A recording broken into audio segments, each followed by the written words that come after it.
Moving back from the United States to West Africa, specifically in Niger, has taught me some unexpected things. Now, some lessons were taught and some were beautiful, but overall, it has really changed my perspective. If you're looking to move back to West Africa or just curious about what it is like to live in Africa, then keep watching this video. Before I get into what I've learned, I have moved back from living in the US with my family to moving back to West Africa, specifically in Niger. I've made a whole 40-minute detailed video on actually why I've moved back and all the details in that video. So if you're interested in the detailed reasoning of why I moved back to Africa or moved from the US, then go ahead and watch that video from my channel. But this is just going to be a recap of why I moved back, and then we'll get into that video. Really moved back because, in short, things like my life was not aligning with the vision that I had for myself during the time of my life that I moved. Go watch that 40-minute video.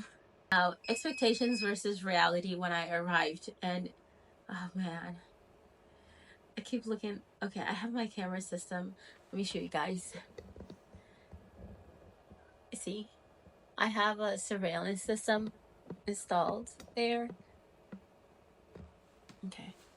I have a surveillance system installed there, and so each time someone's passing by around my home, one of the 10 cameras will make a noise, one of the sensors from the cameras will make noise, and so that's what you're hearing. And I'm really sorry about that. I know how to turn it off, and I really actually don't even want to turn it off.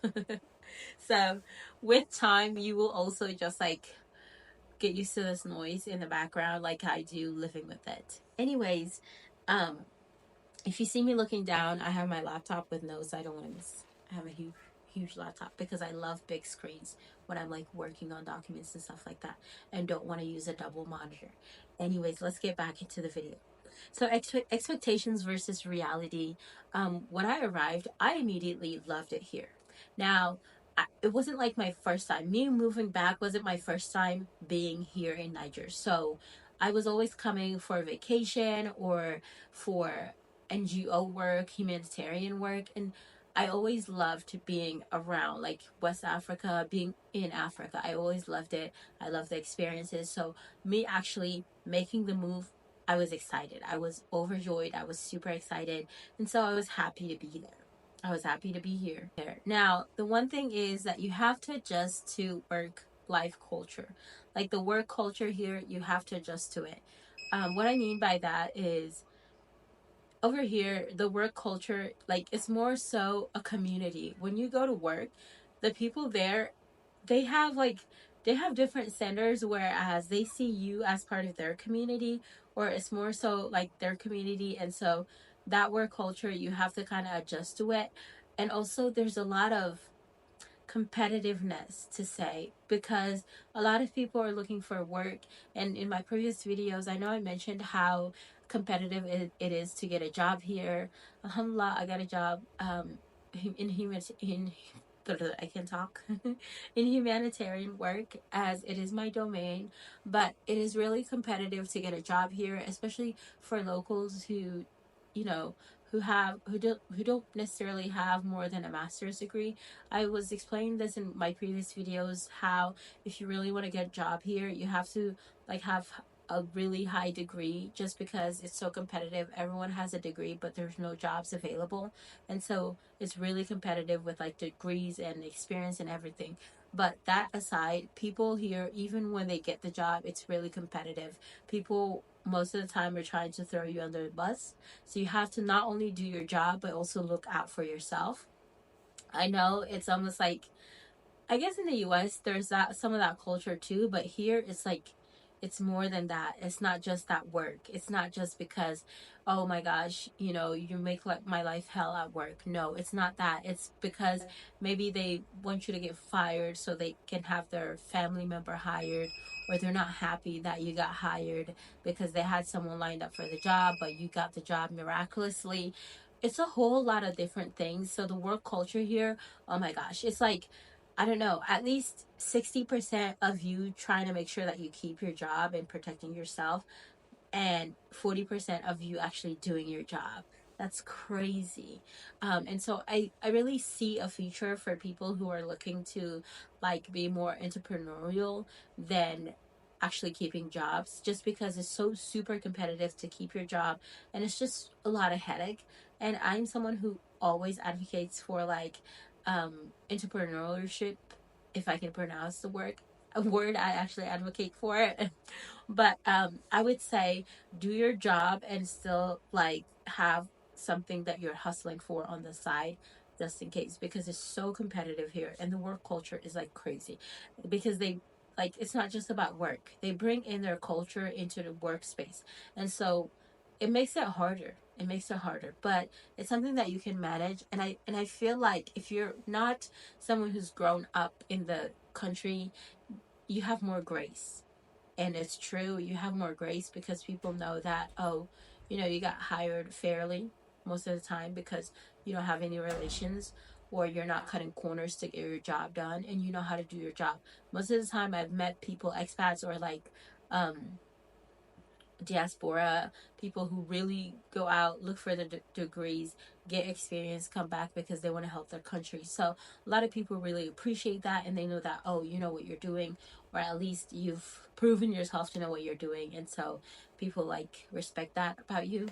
But anyways, enough with the work culture. If you guys want a video in detail about the work culture in Africa, um, just let me know in the comments. But or if you have had experience or know at least what I'm talking about, and if it makes sense, let me know in the comments. Now, understanding the economy and daily life differences is huge. Now, I've talked about this in my previous videos. I mentioned it where I was talking about the fact that when you come to Africa, where your currency is higher than the local currency, and you believe that, oh my gosh, you're richer, that's like a really, that's not a good mentality to have, because you will trick yourself into spending a lot when you're actually just spending at your normal rate, and you will go through your funds real quick, unless you really have it racked up and you don't have to think about that. But this video is okay. Now, I've mentioned in my that, one of the things here, and I think it's one of my points here, is the daily life differences where you have power outages and stuff like that. And so I don't feel like going out to turn on my generator, because I've specifically turned off the switch that turned back and forth from electricity, like from electrical company to our solar panel systems, because I was doing some other things. But they just took the lights, you guys. They just took the lights. So this is something that you have to get used to when you're living in West Africa or any other African nation, I believe, is that they will literally take the lights. There are power outages like at least once a week. If you live in one of those countries, or maybe like at least once a month. I could vouch for that. At least once a month. But, over here it could be at least once a week or at least once a day. The power is gone, taken. It could be for hours, it could be for a couple seconds, but I'm still going to do this video. And I don't feel like losing my groove, because it's really hard for me to come and sit here and make these videos already, because it's just like staying motivated. And when you're starting off a new project, because I see this YouTube channel as a project, and so when you're starting off with a new project, it's like it's difficult to stay consistent unless you're really excited about it. So these topics I'm really excited to share, because it's something that I can share with, I can talk about like forever, because it's my experience. But so I'm just gonna sit here and continue to make this video and finish with this video, so that I just don't I don't lose the momentum for recording this video. So I'm really sorry. The lighting is different. Hopefully the electricity comes back soon. I was talking to you guys about power outages before, but when I was living in the US, I believe that I spent like a whole 2 years really without having ever experienced a power outage. Matter of fact, like the first time I experienced a power outage, I was so scared. I had to go to like my neighbors to ask if their power was also out, because I wasn't understanding what was happening with our electricity. But luckily, they also had the same issue, so I wasn't scared. But I called the power company, and they were like, "Yeah, there's an outage in our area due to like something happening, and the power was back in like an hour or so. And so that's really different. I'm still getting over that cold, but this video is not going to be like one of my 40-minute videos. Why? Because, the power's out. It's going to get kind of hot. And actually, when the power went out, my iPhone was like, it couldn't work. Like, it couldn't be used until it cools down because it was too hot. So these are like little things that you wouldn't really expect, or you wouldn't really consider much when you're moving to a different country, but you need to consider these kind of things that would happen. um and also like the understanding the economy. It is an economy that is based on a lower currency, and so when you always live in a mindset of your previous country that you're coming from, whether that currency is a little bit higher than this currency, then you would always tend to spend a lot more than you need to. And that would really kind of still keep you in like the lifestyle of as if you were in your previous country, because you're spending the same amount of money. And so I would really encourage, if you would, to like switch it off. Like for me, at least for almost the first year I was here in Niger, I would always compare and say, oh my gosh, this is only $1. This is only $5. This is only $10. But I was actually spending a lot more in their currency, in the Niger currency, and the franc CFA. So it kept me to a routine where I was kind of actually spending just like I would in the US. And so I wasn't really saving more than I was saving in the US. And if you're living in a country, you want to adapt the way the economy works as fast as you could, so that way you're not surprised. That way, also, if it happens that you're going to be paid in the local currency, then you are able to manage your expenses. The What I mean by this is that sometimes you will get hired as an expat. What that means is that once you have a job here, you would get hired as if someone who was solicited to come from a different country to work for them in this country, in West Africa, in a country in West Africa. And so when that happens, your pay would be a lot higher. But if you are someone who doesn't have the nationality of your previous country and you come to an African country, you would still be hired with your African country's nationality. And if that happens, you're going to be paid in local currency. And if you get paid in local currency, your pay is going to drop like 5 times lower, or like 3 times lower. So you got to learn to be able to spend money according to local currency, because that's what your pay is going to be coming from. And so that way you can manage your expenses. But that is it on daily life expectations and economy challenges that could arise. Um, and it's just like, bam, I'm making this video, and here you go, guys. It's really hot outside. The electricity is taken, but I'm so happy because my house ventilation is so good, and we have solar panels, so everything works out. You just have to adjust and make micro changes, and you would be fine. Besides, guys, I feel like the lighting here is kind of better than the lighting with the electricity. I'm not sure, maybe it's just me, but it feels like it's a more natural lighting than when I had all my lights on. And it's not like special lighting or anything, it's just the lighting on the ceiling.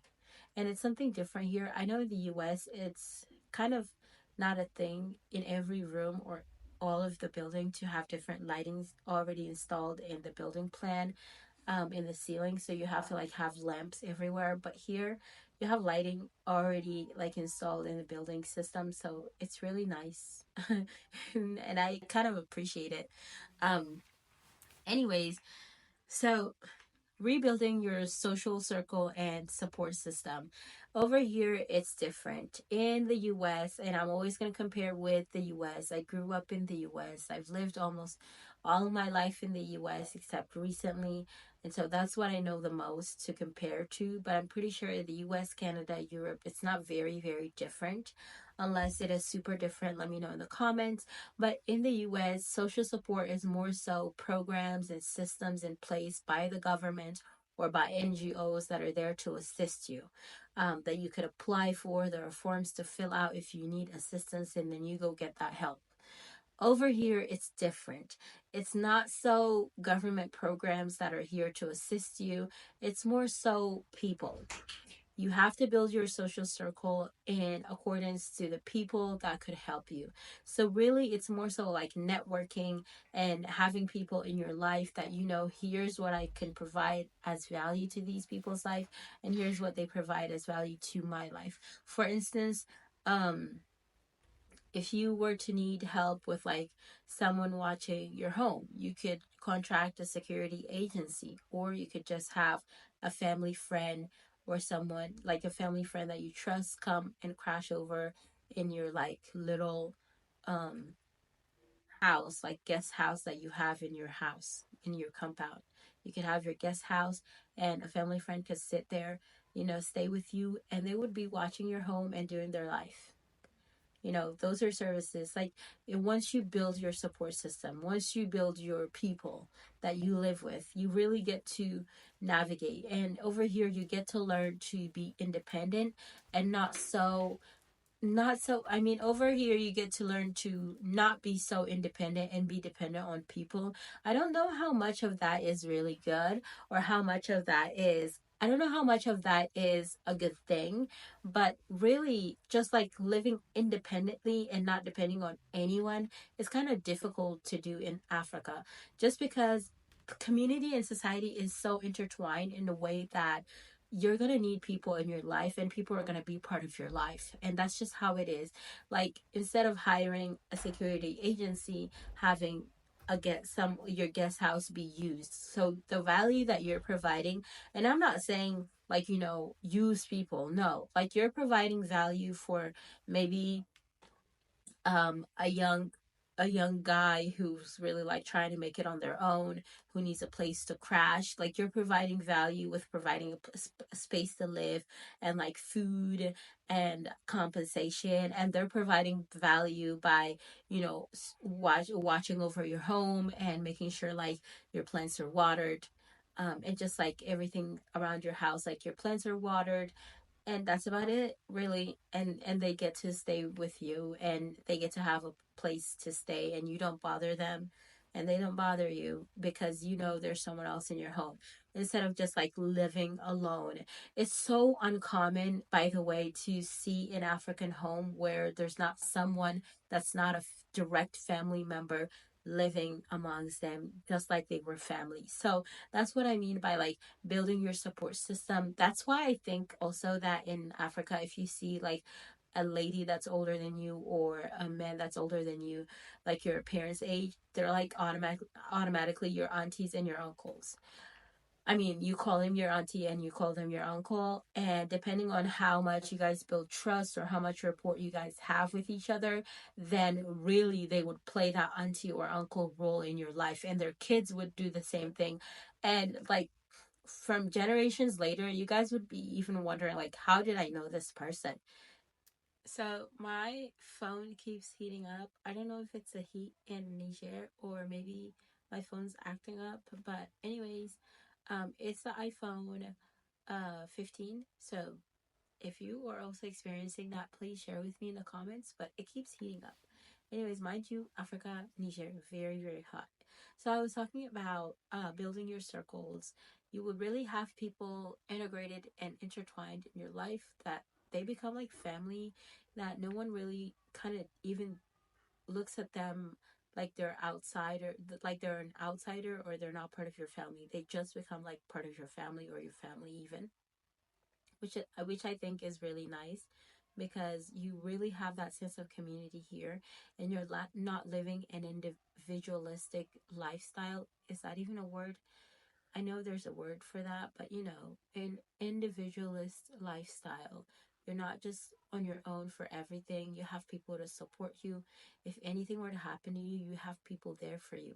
It's not where as if like, oh my gosh, if I don't do this, no one's going to be able to do it for me. No. People are here to live and, you know, help each other and be a part of each other's life, which I really appreciate about living in Niger. And I think it's the same for living in West Africa in general. any kind of like West African country, and I keep making these like clumps of like West African countries just because most of the African countries have almost like the same culture. With dealing with unexpected challenges, for me, really, it's just adapting. It's just making sure that I keep an open mind. For me, I don't always revert back to how I know things in the US or how I deal with things when I was in the US, just because I know it's a different country, it's different people, different mindsets, and different culture. And so, really, I try to learn as much as I go. I try to learn, I ask questions. I'm just someone who's always learning. And so, I really don't mind asking questions if I don't know things. For instance, like when I would speak French at my job, I know like in the Niger culture, in a West African culture in general, like they would say vous, they would say you, like the plural you to one individual, um, as a sign of respect. And so there's also this thing in French where you would say you, the singular you, to one individual as a sign that you and that person are no longer just like unfamiliar with each other. Now you know each other, now you're familiar with them, and you call them T. And so it really like, I have a hard time going back and forth, asking people like addressing people with you or the plural you or the singular you. For example, instead of saying, you know, hello, you say hey or hi. It's almost like that. Instead of saying hello to someone, like you would say hey or hi. Hey or hi is kind of like laid back. And so stuff like that. And I just straight up tell the person, hey, I know in this culture using the plural you is respectful, but I also feel like we are acquainted, and as a French rule, when you're acquainted with someone, you use tu, you kind of can say hi to that person. So I'm not sure which one you prefer me using, but I'm open to using whichever. But if you hear me tell you hey or hi, it's not because I disrespect you. I am aware of your culture. It's just because I feel that we are acquainted. And most of the time, almost always, they would say, oh, yeah, no, it's fine. You could just go ahead and say hey or hi. I feel acquainted to you too. Um, like you kind of can read the room or sense it when you need to. So really unexpected challenges for me, and sorry, I keep looking back at my laptop. Unexpected challenges for me, I've just learned to ask when I don't know, and I've learned to adapt, and I've learned to kind of remedy situations. For me, I am naturally a problem solver, so when I see something like, oh my gosh, the connection is slow at this time, like for instance, I know if I want really high speed internet connection for like websites that I need to use, like US websites or other websites that don't load so quick when the Wi Fi is not like high speed, I wait till about like 1 a.m. and I do that task at 1 a.m. because I know it's so fast. Like it would take me an hour to get that done at 1 a.m. and 3 hours to get it done at like 6 p.m. when everybody's back home and everybody's using the connection or and the internet. So like stuff like that, we really, you kind of like get acquainted to or like have your own system and know your way about going about your business. I've had a lot of opportunities that I didn't expect, and I would say it is because of higher education and my willingness to like open my mind to different opportunities and different situations and different people. And so really, if you're moving to a different country, please be optimistic, be open-minded, and be ready to learn, because you're going to get so many different opportunities left and right without even trying so hard. Just because, you're positive, you're out there, you're engaged and really open to different experiences. So stay open to different experiences. It's going to help you a lot. And as something I wanted to share is learn to adapt and become resilient. You're in a different country, you haven't grown up in that different country. You're not going to be the same as the people who's grown up in that country. But the one thing I would say is you don't want to be like the people who's grown up in that country. And the reason why I say this is because you move, and when you move to a new country, you have the advantage of an out of the box thinking that the people who are in the box, who are in that country their entire life have. It's an advantage that you need to take advantage of. Like when you're from a different country, you know how things are done outside and you get to learn how things are done inside. And so you have two different advantages to yourself. And when you learn and you're not like stuck in old ways of, oh, this is just how things are done, then you really get to adapt and kind of innovate and kind of be open, like new and exciting and innovative and creative. And so I want you to try your best to not say not or not see it as an advantage that people have grown up their entire life in Africa. They're not using the resources. They're not reaping all the benefits because they just grown up to realizing that it's normal. Whereas if you're coming from a different country like the United States, you're not used to easily having someone being able to really wanting to stay just because you're providing food or shelter, like stay with you and just basically become your family. And sometimes like those people help you a lot, especially like if you have errands, they can take your car out, do errands for you. Like they can cut down your different tasks that you have to do during the day. Like even if it's just watering your plants or like opening the door when you have guests. Like these are things they're helping you with. See that? Like you can take so much advantage of the system in Niger because it's new to you, because it's more so a system that is made to make your life easy and relax and easygoing and not so fast paced and not so stress and worry um cumbersome. And so really I hope this message gets across that living abroad is wonderful. It's amazing when you make the most out of it, when you try to make the most out of it, and when you don't get stuck to, oh my gosh, this is how we used to do it. This is how we used to do it. No, no, learn, move away from what you used to.